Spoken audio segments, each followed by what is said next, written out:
Okay, let's start. If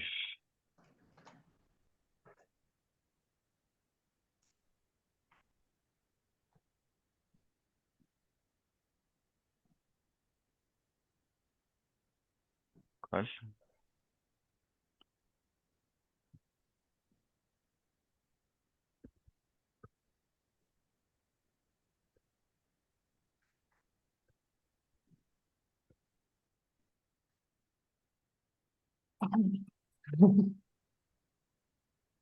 Okay, so we would like to start for introducing to you our country. Let me just here. So as you may know, Colombia is one of the most biodiversity hotspots in the world. It comes from rainforest to snow capes in all over the country. And that's where you will be taking the course if you get to choose us to participate in one of our programs. Now, zooming in, here is the capital. And Bogota is one of the largest cities and one of the biggest capitals in South America. And it's like 604 meters above the sea. So can you imagine we're living like in the clouds, basically. But it's presented with an immense city with many things to do and with the most important university that you're here to see, Universidad de los Andes.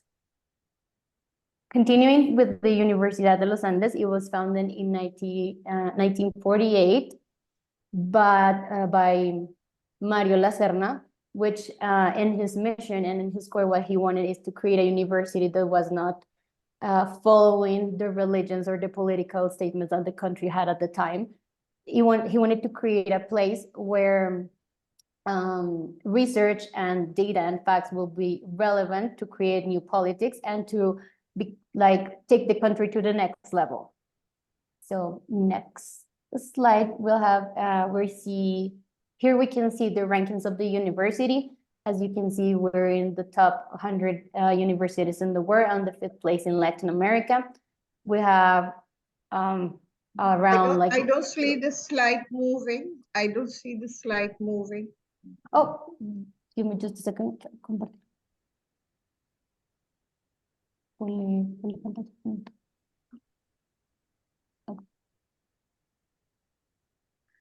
La presentación. Ponle todo. Ya. Ahora sí. Ahora sí. So do you see the slides now? Yes, we do. Yes. Now I see. Perfect. So I was talking about the rankings of the university. As you can see, we're in the top 100 universities in the world. And in Latin America, we're in the 5th place. So our standards are pretty high, and we try to achieve that by doing the most research and trying to be included in all of the relevant, important things of the country. So here we have the schools that we have here.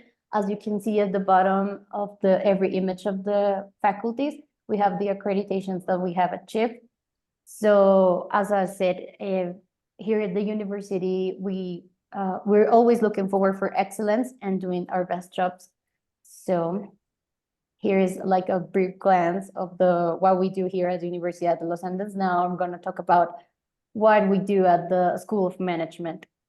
At the School of Management, what we want from people to get out of here or to get when we enroll in a program is that they are the leaders of the world, and they focus not only on talking about change, but actually achieving a change. So that's why our mission and our vision are focused on leadership for life, because we want people to not only be here to learn like subjects, but also to apply that in their lives. Here you can find the accreditations that we have. We have AACSB, EQUIS, and AMBA, which put us at the top schools management of the world. It's like competitive among all of the other faculties and school business around the world, and having this triple accreditation is one of the highest standards that we had at the moment.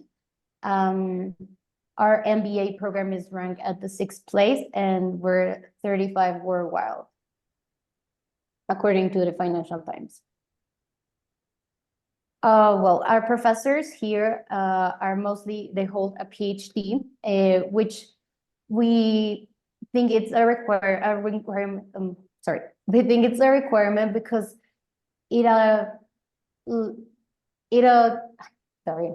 I'm having too many ideas in my head, so I just wanted to give you the best information that we had about our professors, but it's important for us that professors are focused on research because we provide what is the trendings around management and business schools, so we can like understand what are the problems and really try to fix and make solutions based on the academia. So that's why it's important for the faculty to have professors that are focused on research. Next, we have the areas, where academic areas. We have finances, management, marketing, organization, strategy, sustainability, and supply and change management.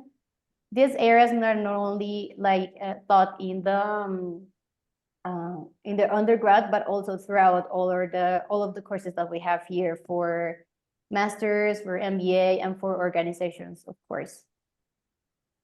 Here is well, academic excellence, which we're showing our research in which particular well, in what places we would like to publish our documents and to showcase our research and all the things that we're doing here at the university. Well, if you're interested in we have like a strong international area, we like to provide our students for opportunities to go to other countries and see what it's like to learn there and compare what they learn there in their other universities. We could be in the US, in Europe, and come back to Colombia and compare all that knowledge and create from there. And now to what we are doing here, we have an executive program that is focused on open programs, which is for individual students that come to the university to enhance their skills, and also the corporate programs, which means their organizations come to the university and we design tailored programs to suit their needs. And that means we have meetings with you, we listen to your problems, we understand what is the issue, and we, based on the academic areas that we have, we choose some courses that will fix or we try to help understand or take your company to the next level. As you can see here are some of the companies that we work for and the participants that we have. So we're always looking to work with most of the companies here in Colombia, but also internationally. And finally, we will show you some of the campuses that we have here. In Colombia, we have 3 buildings that are the main campuses in the downtown, which is not this one, is this one. So if you come to Colombia to take the classes here, you will be coming to the Santo Domingo, which is downtown near to the old historical places and museum, and will be a great experience. We have also this building in the north side of the city, which is more central and more, well, these buildings mostly focus on the students, med students. But if you, well, I don't know if it's easier for people to get here, we can also have a class here. Finally, we have, well, we have a campus outside, which is like a green area for, it's more used for events, but if we want to take you there to see the place, that's also a possibility. And the last one, it's in Cartagena, is the newest building that we have, and it's a different experience to go there, so there's also this option for you. And finally, we're also investing a lot in technology. So we have this room, this virtual interactive room, which is basically have a lot of like screens for the professor, and it has like a smart TV behind him. So when he's teaching the class, he's not like sitting in front of a computer, but he's like trying to do like a normal class. Like he will be standing and he will be doing things in the screen back in his back, and yeah, pretty much giving in between having classes in the room or having virtual classes. And so this is the University of Los Andes and Colombia and Bogota. Thank you for listening.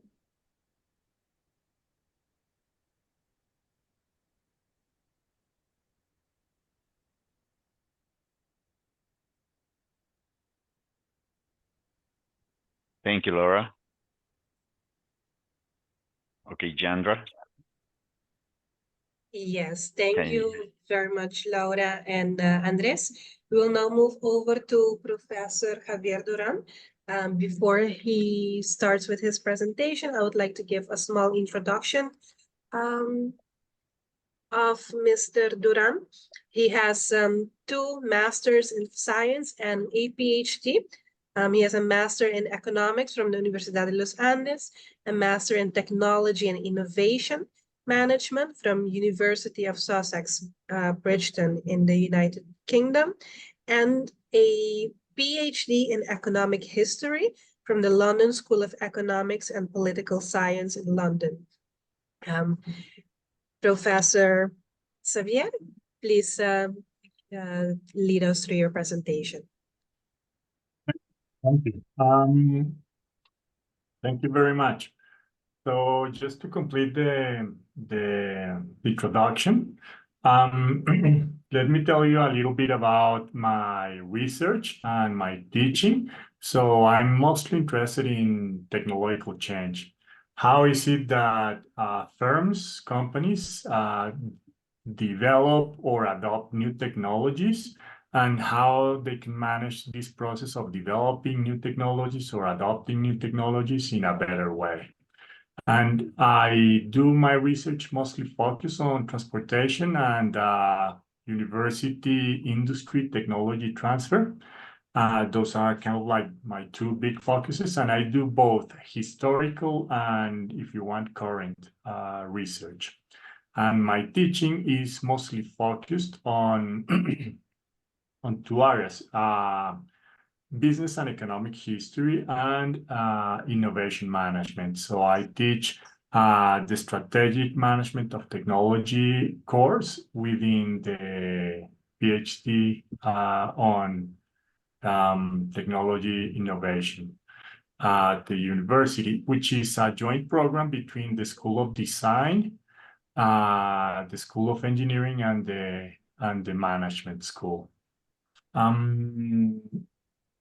don't know if you have any questions about my profile. Okay, so before we continue, can I ask, so I would like to know a little bit about the people who we're meeting right now. So I've already introduced myself. I would love to hear a little bit more about who you are. Okay, my name is Gianna de Cuba. I'm the founder of Level Up Leadership. It's a training company here in Aruba. I focus on something that is called Lego Serious Play. I'm also a DISC consultant, and I give trainings on leadership and communication. I have the partnership with Universidad de los Andes, where we bring the different courses of the university to companies here in Aruba, as well as now organizing the strategic leadership bootcamp in Bogota for the different companies who would like to delve deeper into understanding strategy and how they can apply different strategies within their company. So that's a little bit of myself. Thank you, Chandra. Okay, my name is Elaine Herman. I'm the manager of procurement and logistics of the Hospital of Aruba, Horacio Oduber Hospital. And I'm particularly interested because we always go to the States or to Holland for courses and training and trainings. And I wanted to explore this possibility in Colombia, see what it offers. Excellent. Thank you, Elaine. You're welcome. Giovanni? Yes, good morning. My name is Giovanni Bermudez, and I am an independent consultant. I operate under the name of the company Eclectic Advisory Partners.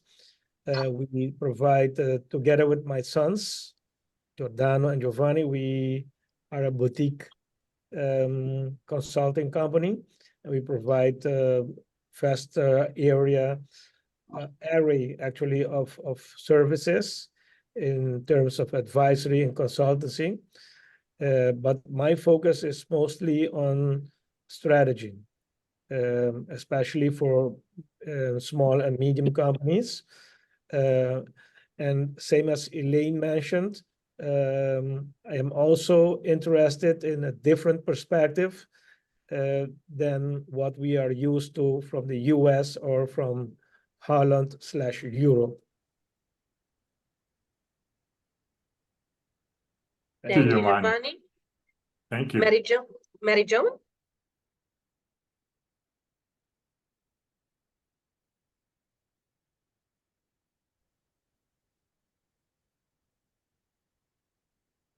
Nelson?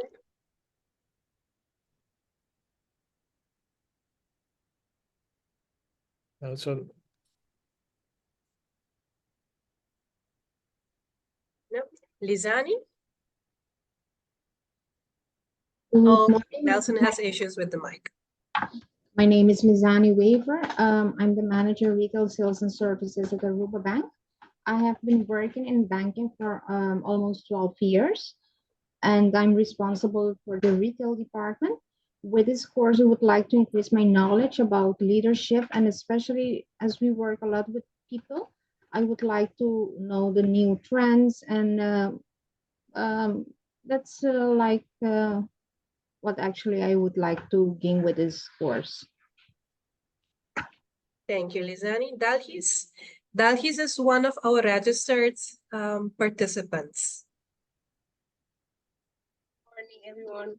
My name is Dalvis Montalvo. I'm director of Stichting Punto. It is a foundation for mental health, basic mental health of Aruba. At the moment, I'm in charge of more or less 70 workers working with us. And for us, it's a great opportunity. And for me, it's a great opportunity to gain knowledge in this topic and working with so many persons in our foundation. Thank you, Dalhis. Thank I you. think, yes. Okay, thank you. Thank you very much. So we have very different sectors interested in this course. We have a hospital, independent consultants, banks, mental health foundations. This is really interesting, very varied and interesting. Okay, excellent, excellent. Thank you very much. So what's the idea of this module on critical thinking? That's the module where, if you're interested, I would be participating. My understanding of this module is that it would be about decision-making, and particularly about strategic decision-making and how to improve this strategic decision-making. And the idea here is to think about using experiments to improve this decision-making. So the background is the following. Not all the time, but frequently many strategic decisions involve some kind of investment. Either an explicit investment decision where you're going to have to allocate funds, explicit funds to a given project, or where you're going to allocate the time of people within your team to perform a specific project. And even if you pay every month your team, the fact that you're going to prioritize between different tasks within your team, it implies that it's a resource allocation decision, that it's very similar to the decision when you invest and you allocate explicit funds, cash if you want, into that investment project. And when these decisions are characterized by uncertainty, that is that you cannot precisely know what the outcome of this decision is going to be, These tools are going to be useful in order to think about this investment decision. Okay, does it make sense? Yes. Good, excellent. So normally the key investment decision tool is the discounted cash flow. That's what you normally have to take to a committee or which decides whether you're able to allocate the funds or not. And if it's a big project, that's what you would take to the directors of the company to show that this is a good project. And this is a tool that has a quantitative aspect, but normally what happens within firms is that this quantitative aspect is complemented by some qualitative aspects, if you want, or qualifications of the quantitative results of the analysis. What we're going to start with is to do a very simple exercise on discounted cash flow, understand better what each number means and why is it that uncertainty can influence each of these numbers. And next, we're going to see what some companies do in order to overcome some of the limitations of this tool. So for example, we could explore what is it that Dow Chemical does to manage their investment decisions and how do they work the process of taking a project all the way, if you want, from R&D to execution and to production. That's one example that we could discuss.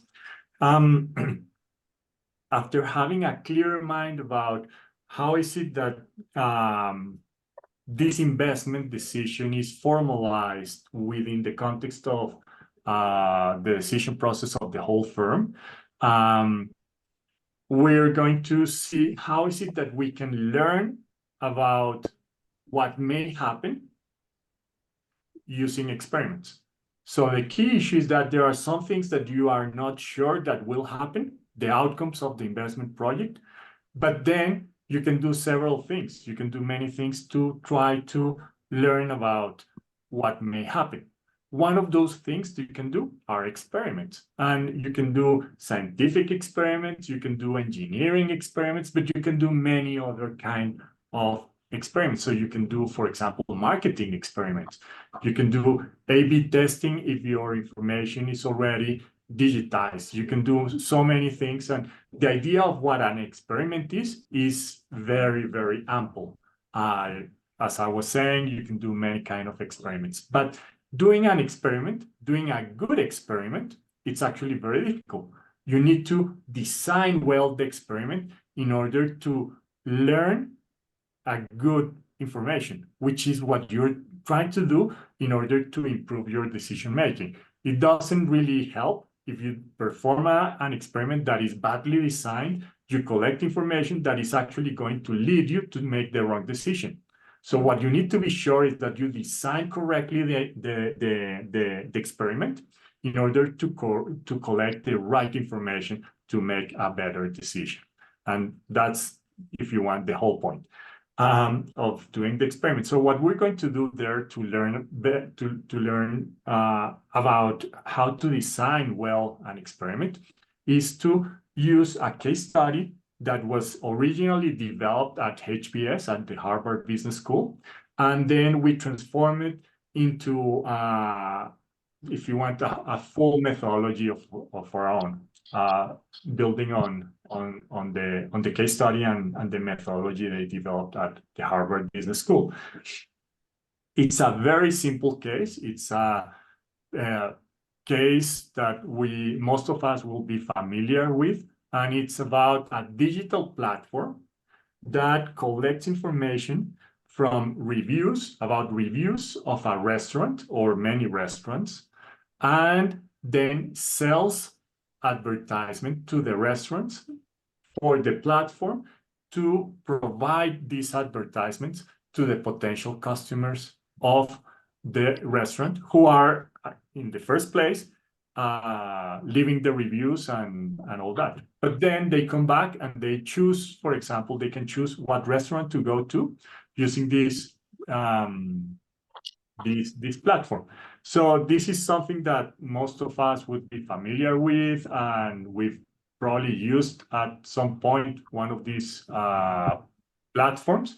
But the thing is that it's a great example of how to of all the things that we need to think about to make a good experimental design. So it's a case study that it's going to help us to think about the role of theory in framing the investment decision. Why is it important to think about the theoretical decision that we're going to make in order to frame the investment decision? And this does not imply necessarily to learn about anthropology or physics or anything like that. It's simply about thinking theoretically about the investment decision, taking a step back about what is it that we really want to do with this investment decision. So you don't need to have, if you want, proper theory on anything. You just need to take a step back and think theoretically about the investment decision. Second, you need to think about which information are you going to collect. And the first place where you will start that thinking is, okay, what information do I have available? What information do I think I can collect, even if it's not available now? And the next step is thinking about the sample. What kind of information do I need to collect? Once I think about all those different issues, I have all the elements to design a good experiment. And once we have designed a good experiment, we perform the experiment and we follow up the process of the whole experiment. We can collect the right information to improve our decision making. And as I was suggesting, we can do this using this case study. And some of the things that we're going to realize during this case study is, if you want, okay, a very simple decision. How is it that we're going to think about a better algorithm? Because remember, this is in the context of a digital platform that collects reviews and sells information for, and sells advertisement for restaurants. So one of the key problems, if you want, is, okay, how is it that the information produced by this platform is going to make anyone, any customer, change his mind or her mind about which restaurant she or he is going to? And that's the role of information. Oh, sorry, of advertisement. How is it that we can design a good advertisement to make people change the decision of which restaurant I'm going to? So I access the platform thinking about going to restaurant A, and then advertisement comes in, and I'm thinking, maybe I can go to restaurant B. And if the advertisement makes that, if the advertisement changes my behavior and leads me to decide to go to restaurant B instead of A, that's valuable advertisement. So that's the kind of advertisement that this platform wants to sell to the restaurant. And the big question is going to be, okay, how is it that we're going to learn if the advertisement that we have now is changing the behavior of people? And that's what they need to learn in order to go and sell the advertisement strategy to the different restaurants. So as you see, it's very simple. You know, it's about going to a restaurant. We've all been to a restaurant and we've all been involved with this decision. So this is not rocket science, but even if it's not rocket science, it's a complex investment decision. And we're going to go into the details and learn how to make this much better than we normally would do it. That's, if you want, the exercise that we would do in this workshop. Do you have any questions? Any? And Yes, then Elaine? that would be the topic for the entire course. You will keep talking about that during the entire course. That Or- would be the main discussion, if you want, in this 4-hour module. So this is not going to be the whole program, but this is going to be the first module on critical thinking. So the key thing that we would like to deliver, if you want there, is for the people who take this workshop, because it's a very applied, if you want, discussion, is to be aware of the things that you need to think before you make an investment decision. And as I said at the beginning, an investment decision is reallocating the time that your team is devoting to a certain task or to another task, or actually a proper investment that requires funds from other parts of the firm, and therefore you have to go to a committee to get approval to do this project. Sounds And familiar. I'm glad. So it makes sense. Yes. Good. Excellent, Elaine. I don't know if anyone else has any other question. No.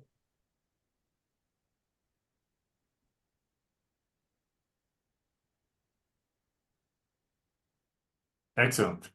Okay, so that's from my side. I don't know, Andres, if you want to continue with the rest of presenting the rest of the program, or whatever you plan. Okay, thank you, Javier.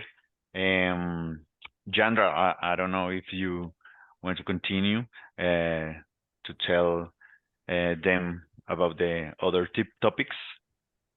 Yes, so the strategic leadership program in itself, so the boot camp that we have organized together with the Universidad de los Andes, consists of different sections. So it's 3 days. Every day we will be 8 hours together. We will start with Professor Javier in doing critical thinking on the first day, continued with we have communication for conflict resolution. We also have executive leadership. We will finalize a day with communication on a multi-generational workplace. And also we have executive, strategy for business development. So each one of the programs or each one of the workshops, as I understand, will block on each other. So they will build on each other so that at the end of the 3 days, you have a complete overview on how to implement strategy within your organization at all of these different levels.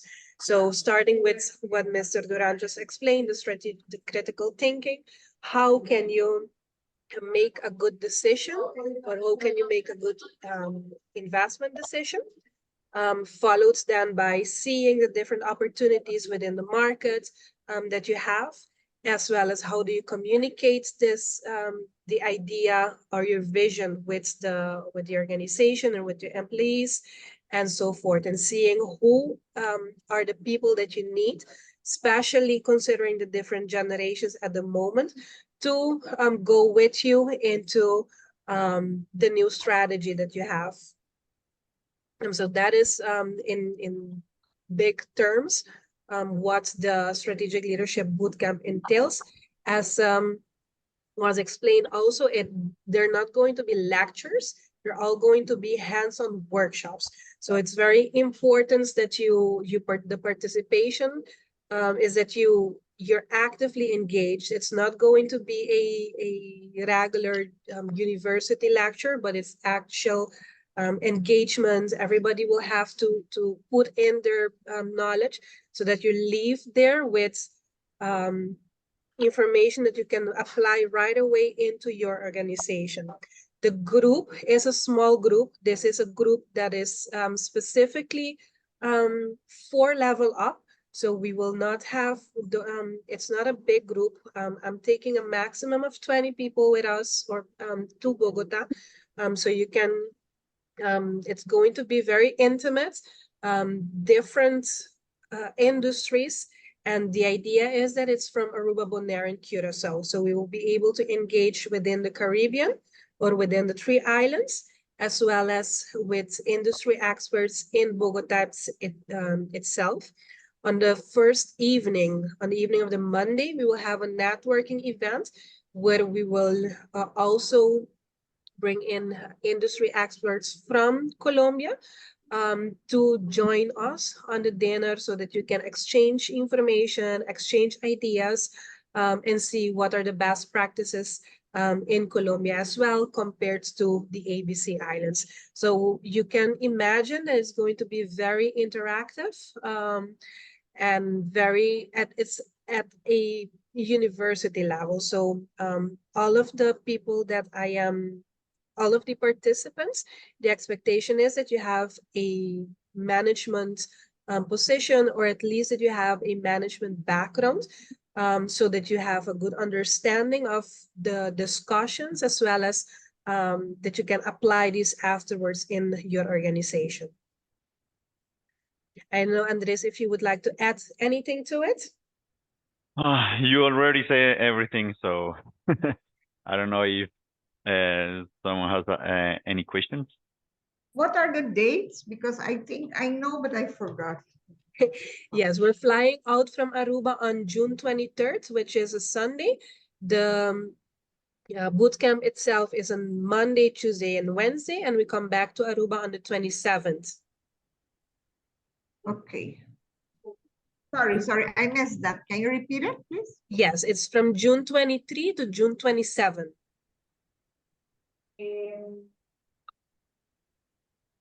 Yeah.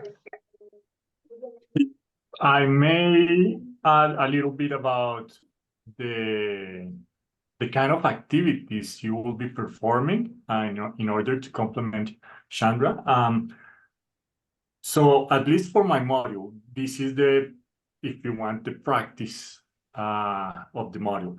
First, before arriving to the workshop, the expectation is that you would read the case study. The case study, for example, will involve, I think it's 3 pages, even less. So it's, in terms of reading, it's very limited. A reason why it's so short is because we are all familiar with this decision. But it will also involve getting familiar with a specific technology, which is A/B testing, which is frequently used for marketing, and performing some very, very, very simple data analysis. So you get the feeling of what making these decisions involved in practice. And when I mean very simple, is that the exercise involves an Excel file, and you are expected to examine it the best way you can. And the best way you can is, for example, calculating averages. That's good enough. So my feeling is that any person who has to make quantitative decisions will probably have enough tools to do a very simple or a very complex, whatever you prefer, examination and analysis of the data. And once you've done that, we kind of like, we start properly the workshop. So ideally, everyone has done that before arriving to the workshop. And then we start with the introduction to the theory, which in this case would be about, well, not the theory, an introduction to the discounted cash flow and to all the discussions about how is it that it can be used. And then we will move to the case study discussion. And it's going to be a discussion where the expectation is that it's going to be proper discussion. You know, everyone indicating clearly where is it that each one is standing in terms of what do we understand, where do we get lost, and that's it. That's the whole point, you know, raising issues to be sure that everyone is following the case study, and then going further in terms of not only understanding all the different issues of the case, but also performing 1 or 2 or 3 steps further in terms of examining the whole investment decision. And everything is going to be through a joint discussion, not something that I'm going to be lecturing on it or anything like that. It's going to be a full discussion, essentially led from your side. And finally, there's an exercise that I've always felt is amazingly useful. And it's kind of like the practical exercise that we do with the people at the PhD and the Masters in Technology Management that we have in this Masters and PhD program that we have at the university. And it's one of you brings a project that is either in the process of being formulated to be taken to the committee, or it has already been to the committee and the committee decided, you know, it's an attractive project, it's an interesting project, but we're going to leave it aside for a while, or we've decided that we're not going to fund it. And the whole point there is that by doing that, we're going to contribute to the actual work that you need to do in the next couple of weeks, or we are actually going to learn from what we learned the most, which are mistakes. And that's why we're focusing on this type of projects. Does it make sense? Definitely. Excellent. Yes. So that would be an example of how of what you can expect if you want on during those 4 hours of this first module. And then we will discuss, so an organization of one of you will present this project, and then we will all use the tools we developed during the workshop in order to improve the analysis of this project and therefore the presentation of the project in front of the committee. And if you want, what I've taught, what has happened a couple of times with my students is that this is a very specific and unusual, if you want, PhD. And the students work in an organization. They are not being trained to be academics. They work in an organization, and their thesis is composed of 2 parts. One, an academic publication. Second, an innovation or a technological adoption within the firm that has already been taking place. So those are the 2 requirements of the PhD. So what has happened several times during my course is that students present their project. We discuss it within the class. In that context is kind of like the workshop there. And a couple of weeks later or a couple of months later, 3 months later, they come back to me and they told me, you know what? This project that had been rejected by the committee, we took it again.